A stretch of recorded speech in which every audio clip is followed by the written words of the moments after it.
Trilokasopahariणी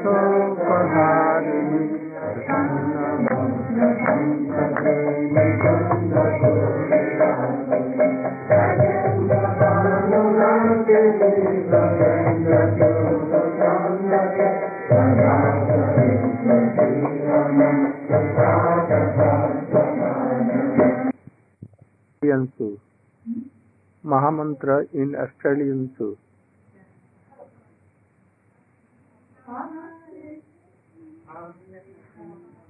Shamla where?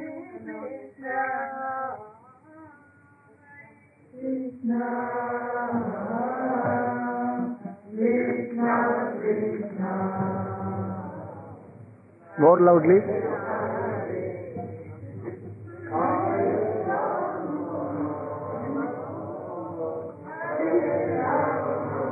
More loudly, then it will come.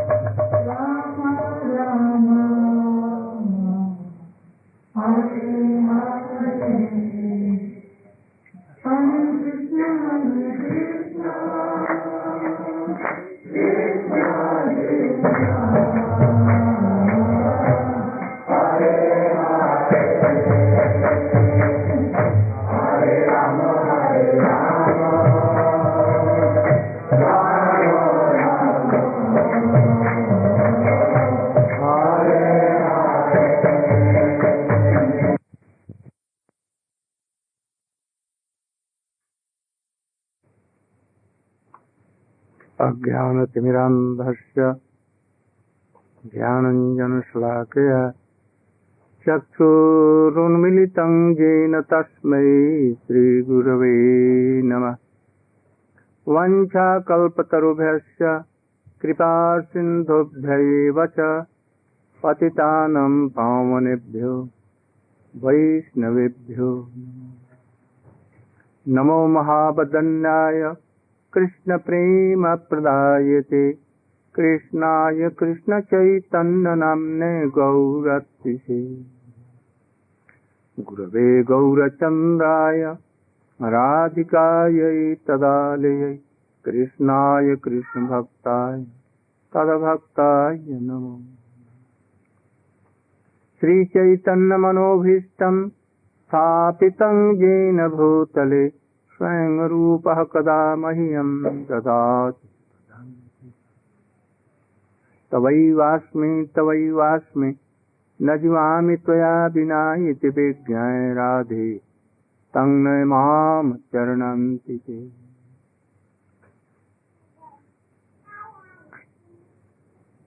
Today I wanted to take a rest, but I could not take rest. My rest is to meet you all. So I think that I am in rest now within your association. In New Mayapur, I started to explain Brhad-Bhagavatamrtam. This book is written by Srila Sanatana Goswami Pad, not written, but he saw Samadhi, in his Samadhi, this book. The facts of Brhad-Bhagavatam. And for us, he wrote in that book. So this is not a book, but established truth. I think this book is background of all the books of Rupa Goswami, Jiva Goswami, and Krishnadas Kaviraj Goswami, Vishwanath Chakravarti Thakur, Baldev Vidya Goswami, and Bhakti Vinod Thakur. They have written. So I wanted to explain this book. Any devotee who wants to be advanced devotee, perfect devotee, they will have to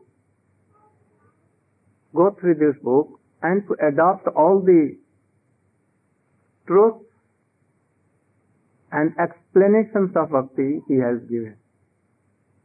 Otherwise we cannot properly honor to the devotees according to their stage. Kanishta, Madhyam, Madhyam, Kanishta, Madhyam, Madhyam, Madhyam, Uttam, Uttam Kanishta, Uttam Madhyam, Uttam, Uttam, Sarva Uttam, Gushya Uttamam. We cannot. So, from beginning and to the last stage of bhakti, that is Mahabhav, more than that, in gopis, especially in Srimati Radhika. So he has done it. But we should know that the platform of bhakti, which Rupa Goswami showed in Bhakti Rasamrita Sindhu, by this especially slok, Anna Bhilasita Sunyam, Jnana Karma Adhanabhratam, Anukullena Krishna Anusaranam Bhakti Uttama. This is the basis of all the bhakti. Anywhere in epics, Vedas, even in Srimad Bhagavatam or any Puran, the paribhasa, definition of bhakti was not given as thoroughly Rupa Goswami has given it from the heart of Srila Chaitanya Mahaprabhu. Otherwise it was not possible. Sarup Damodar told, Rupa Goswami has given this, what? Paribhasa? Definition. Like Srimad Bhagavatam has given definition of Bhagavan. Ete chansa kala punsa Krishnastu Bhagavan Swayam. These are established truths. So, for bhakti, this slok is so essential to know. If you are not entering in this slok, it is very difficult to know what is Uttama Bhakti. Only chanting and remember worldly things, having so much lust, anger, and sad urmi, that is love, mad, moh, matsarya, and all this. And chanting, sometimes not chanting, sometimes some offering, but not by mantra, anything like this. Sometimes making some rooms, sometimes making garden, sometimes serving some cows. We will think that, oh, this is the best bhakti. And by this we will have Braj Bhakti and Braj Prem. But this is not fact. So we should know all these things. I want that I should help all the devotees by the clear vision of this giving in all hearts. I don't want anything. No money, no worldly things. Nothing. I want to make your heart advance in bhakti. Swamiji was trying to give these seeds of bhakti, creeper, in all hearts. But unfortunately he left this planet. So, I want that this plant who has come, and some leaves have also come, And those who have not been planted any bhakti creeper seed also, new to in their hearts should be given. So I want only this. So I want your help, like Prabhu, what name? Hareshwar Prabhu, qualified, Navdeep Prabhu, Shyam Rani, Govinda Prabhu. So many are. If Swamiji was alone and if Parikars were not there, Parikars means associates, alone he couldn't do. Chaitanya Mahaprabhu came with thousands of devotees. Even Srila Prabhupada Bhakti Siddhanta came, more than thousands of pure devotees, brahmachari, in the shape of brahmacharis and sannyasi with him. And they preached whole India. And after that, you are seeing that in whole world. In Chaitanya Charitamrita, it has been told that only one gardener cannot do. The tree of bhakti is full of so sweet fruits.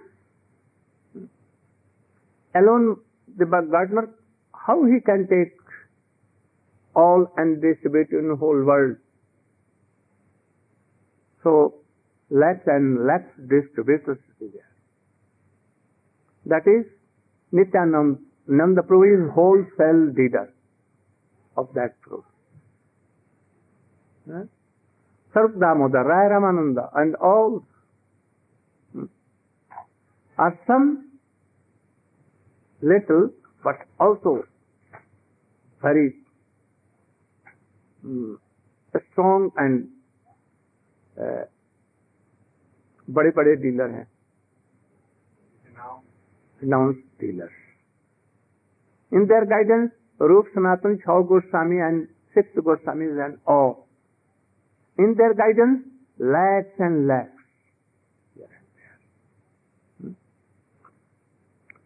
One of the gardener, one of the distributor was also Swamiji. The hand of Srila Bhakti Siddhanta Saraswati Goswami came here and distributed in whole world this fruit. So, I want that all devotees should be given help to increase their heart. They should come out from lust, anger and all other things. From Arup Siddha Bhakti, Sangha Siddha Bhakti, they should grow more. And they should come in Sarup Siddha Bhakti. That is the meaning of this slok. Anya bhilasita sunyam Gyan karma adhyanabratam Anukullina Krishna Silanam Bhakti Uttama. I request Navdeep Prabhu to explain something for this issue. You should come. Then you can understand Brhad-Bhagavatamrtam that I will explain from tomorrow.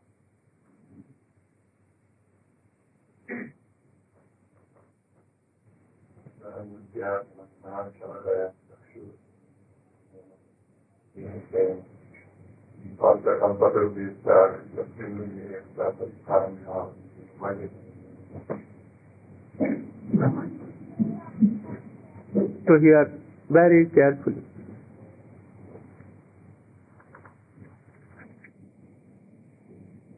First, offer my Dhamma and to my beloved Gurudev, Srila Bhaktivedanta Swami Maharaj,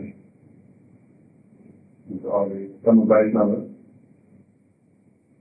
And I'll try to repeat briefly whatever I have heard from Srila Gurudev concerning the conclusions of this verse. So Srila Gurudev was explaining this verse is the Paripasa Sutta of Bhakti-rasamrita Sindhu, means the definitive verse of the book.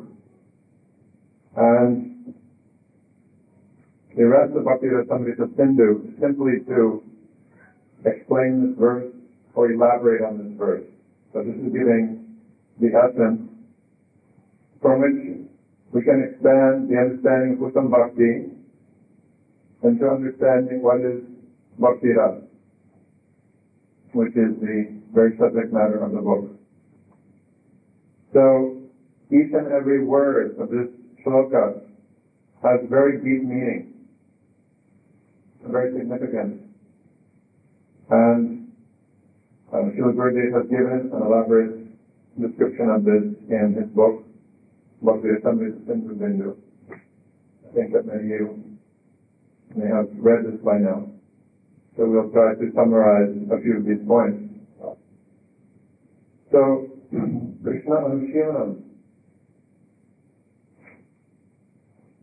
Srila Chakravarti Thakur has given very nice commentary on this verse. And he's explained the significance of this word, Anushilanam. Anushilanam means constant study, practice, or cultivation. The prefix anu means repeated over and over again. And it also implies following. So that practice of bhakti should be done repeatedly, and it should be done following under the guidance of self-realized and learned Guru and Vaishnavas. And he's explained there also that in order to understand the meaning of Anushilanam in its broader context, that in Sanskrit there are dhatus. Dhatus are verbal roots. And a verbal root, usually it's just 3 letters.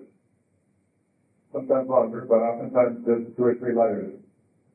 And those verbal roots may be expanded into so many meanings, unlimited meanings.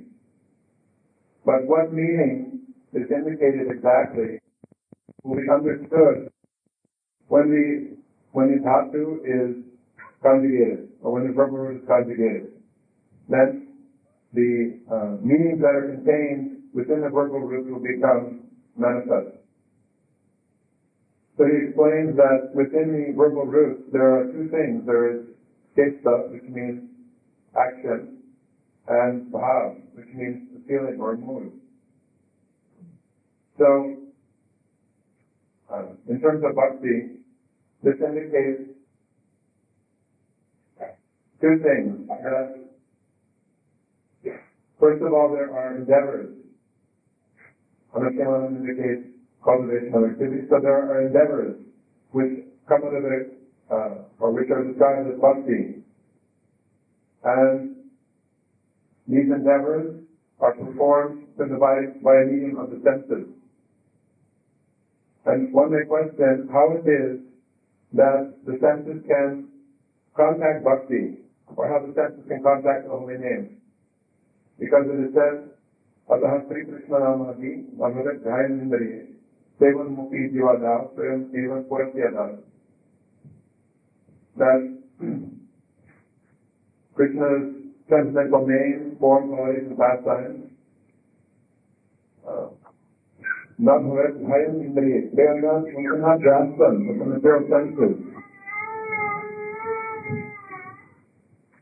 Because bhakti is a transcendental phenomena. It is a manifestation of the Surup Shakti. So how can this come from the material senses? So he says, Sevam Mukhi Jivadav. When the senses beginning with the tongue become inclined to service, then Swam Eva Purasyada. Bhakti automatically manifests there on the senses. So when one takes shelter of lotus feet of a bona fide spiritual master and begins to engage in the practices of bhakti under his direction, then bhakti, which has its own will, agrees to manifest there on our senses and gradually transforms the mind and senses, just as an iron rod which is placed in fire gradually becomes of the nature of fire. So similarly, the senses, the mind, intelligence, the heart, everything gradually becomes Tadatma, becomes one in nature with that bhakti. So this is Chesta, activities performed through the by means of the senses. And that Chesta Rup has two aspects. One are Karana Rup and Siddhi Rup. Karana Rup means the cause. So when we perform activities in a state of sadhana, that is known as Karana Rup, means that those activities are directed towards the manifestation of bhava in the heart. And when that bhava actually manifests, then we still perform activities. We still chant the holy name. We still meditate on the Lord's pastimes, worship the deity, perform so many activities. But those activities at that stage, they will no longer be considered as part of sadhana. They will be considered as part and parcel of that bhava, which is manifested in the heart. Therefore, they are known as Siddhi Rup, for that which is obtained through practice of sadhana. So these are all considered as part of Chesta Rup, under the category of Krishna Anukila. And Bhava Rup, Chesta Rup, more clear.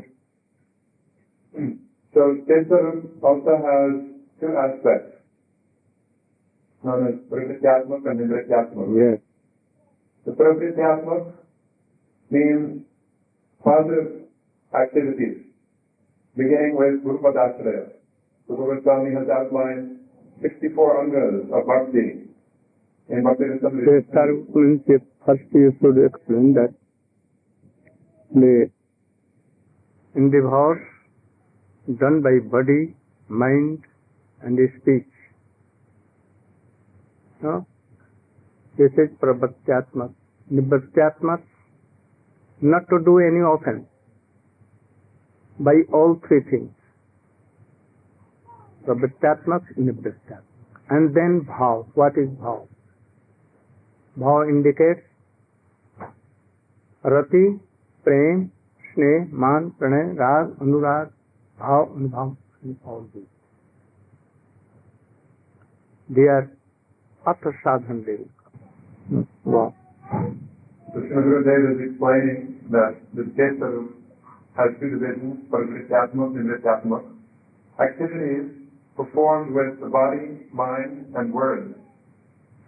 So the first 10 items in Rupa Goswami's list of 64 angas, he says, Guru Padasraya, Sattva, Krishna Dikshadi Shikshanam, Vishram Venu Guru Seva, Sarubhakmanavatmanam. So these are the first four. First begins with 10, and these are all activities which we should do. Therefore, they are said to be Pravrityatmak. Though it appears that they have no connection with Krishna, but they are for Krishna. Without this, anyone cannot enter in the service of Krishna. So these are also bhakti. This is also Anukul Chesta. If you will not take the ashray of Guru Padma, we cannot know anything. So it seems that here is abhyakti of abhyakti in 10 angas, but not. All in all 10 it is bhakti. No abhyakti. Vyakti is there. And also in bhav, rati, sneh, man, pranay. It seems that it is abhyakti there, but not. Also, vyakti is there. Because they are bhav, vibhav, sattik, vyabhichari. All are related to Krishna. So in them also it is vyakti. So you should make clear. He's explaining these terms avyakti and yakti. So the term avyakti indicates something which would be outside of the definition of bhakti. Rupa Gosvami is defining bhakti. Krishna Anushila, activities performed for the satisfaction of Krishna, directed towards Krishna. So the question may come, that how is Rupa Dasrayam service to Krishna? Because it seems to be Guru is not Krishna. Guru is not Krishna. So how is this service to Krishna? How is it Krishna Anushila? But as we were explaining in the beginning, that how do we begin bhakti? If bhakti is the transcendental potency of the Lord and is not produced by anything material, and in the beginning our senses are material, so how can we even begin bhakti? So, Vishnu Chakravarti Thakur, he has examined this very question in his Madhurya Kadambini, which is actually like a commentary on the verse Adam Shanat Satas Bhajanatiya, etc. And he has explained that Bhaktiyat and Datyat Bhaktiyat, that the bhakti which is situated in the heart of Krishna's unalloyed devotees, that is the cause of bhakti being manifested in the hearts of others. So, unless we first connect with someone who has bhakti in his heart, unless we connect with a bhava bhakta, then we cannot even get linked up. It's like if you want to get power, you have to be linked up with the powerhouse. So we cannot, otherwise our activities of sadhana, of chanting, etc., if they're not linked up with someone that has bhakti, then they will simply be material. They'll be directed towards something else, karma or jnana, etc. So therefore, Rupa Goswami has said, Rupa Dasrayam, this is the very first principle. And also, at the end of his list of 6400 of bhakti, he says, Yavanti Bhagavad Bhakter Angani Katitanya, Paya Savanti Tad Bhakta Bhakter Pi Buddham Vidru. He says that practically all of these angas, which I have just described, they may also be performed in relationship to Krishna's devotee. So, all of these angas which he describes, hearing, chanting, remembering, they can also be done in relationship to Guru, and that will also be considered as bhakti. So, therefore these first 10 angas, which are in relationship to Guru, they are also within the definition of bhakti, not outside of the definition of bhakti. Like Tulsi. Tulsi is not Krishna, but it is essential, it is a part of bhakti. We should worship Tulsi. Why? Without Tulsi worshipping, we cannot have the mercy of Vrinda, and without Vrinda we cannot enter in pure devotion. So it is also essential. So 64 kinds of bhaktis, all are bhakti. So Srila Gurudev was also explaining that